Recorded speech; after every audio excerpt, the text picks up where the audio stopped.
1 in 3 U.S. crypto traders cut daily spending after losses.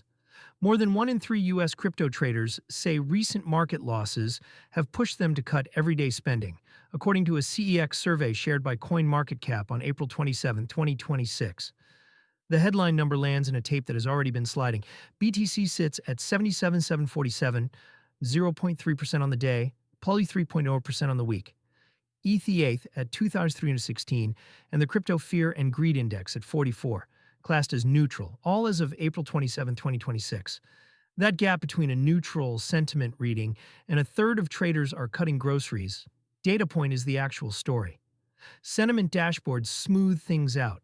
Household budgets do not. A wallet effect, not just a portfolio effect. Most surveys about crypto holders measure conviction. Do you plan to buy more? Do you plan to hold?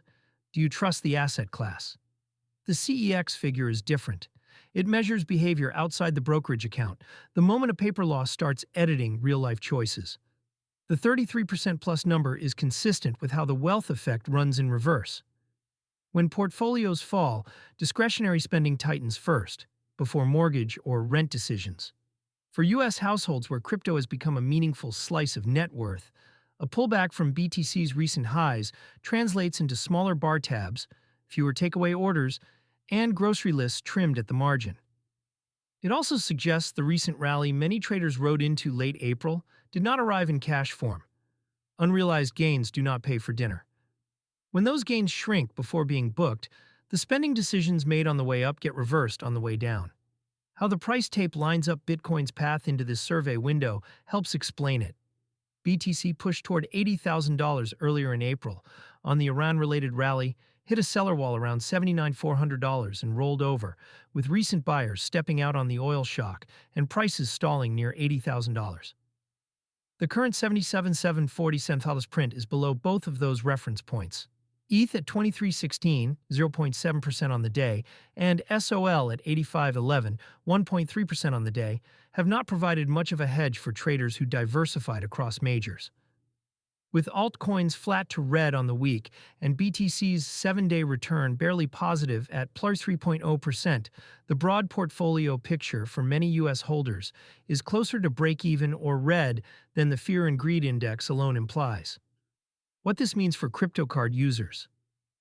The survey speaks directly to a question SpendNode covers daily.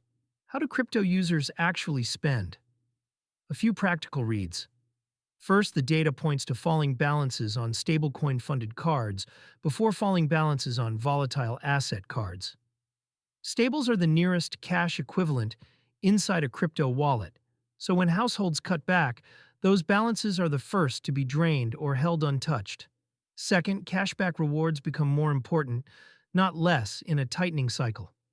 Users who keep spending want every percentage point back. Programs that pay in fiat equivalent value rather than tokens whose price is also down are easier to justify in this environment. Third, no annual fee products see less churn risk than tier-locked premium cards. A trader who is already trimming groceries is unlikely to renew a metal card whose perks they no longer use. Limits of the survey. A few caveats sit on top of the headline. The report is a CEX survey shared via a single CoinMarketCap post, and the underlying methodology, sample size, and US subsample have not been independently verified at the time of writing.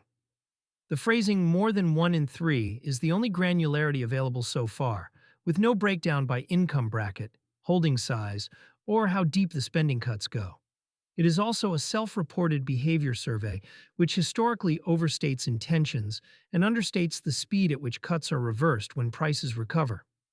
If BTC retakes $80,000 in the next 2 weeks, expect the headline number to soften. Even with those limits, the direction of travel matches what on-chain stablecoin balances and exchange withdrawal patterns have shown across April. Less aggressive risk-taking, more conservative cash management.